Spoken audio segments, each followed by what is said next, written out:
দেশ স্বাধীন হলো নতুন করে, স্বাধীনতার পরে তারা তাদের মানে বন্ধু বান্ধব নিয়ে, তাদের দলবল নিয়ে যখন সে বিজয় মিছিল আকারে যখন গণভবনের পাশ থেকে বাইরে হয়ে যখন শ্যামলী রিং রোডের দিকে চলে যায়, তখনই পুলিশ তাদের উপরে আতর্কিতভাবে মানে ব্রাশ ফায়ার করে।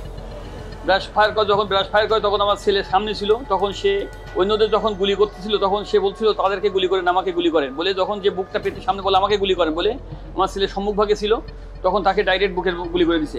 তার বুকে এখানে গুলি করে, এখান থেকে গুলি ভেদ করে পিছন দিকে বাইর হয়ে যায়, তার মাথায় এই ঠিক কানের নিচে এখানে গুলি করে, এখান থেকে গুলি ভেদ করে বাইর হয়ে যায়।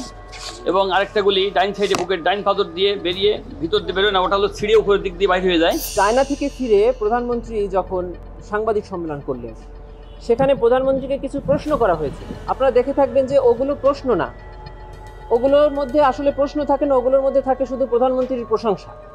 এবং এমন কিছু কথা থাকে যেটাতে প্রধানমন্ত্রী উত্তেজিত হন, এবং ওখানে বেশ কয়েকজন সাংবাদিকের প্রশ্নে প্রধানমন্ত্রী উত্তেজিত হয়ে এই ছাত্র জনতাকে, আন্দোলনরত ছাত্র জনতাকে রাজাকারের বাচ্চা, রাজাকারের নাতিপুতি, এই জাতীয় কথাবার্তা বলে তাদের উপরে গণহত্যা চালানোর জন্য উনি উস্কানি দেন। সে কারণে সে সকল সাংবাদিক, মিডিয়াকর্মী এবং সুশীলদেরকেও এই মামলা আসামি করা হয়।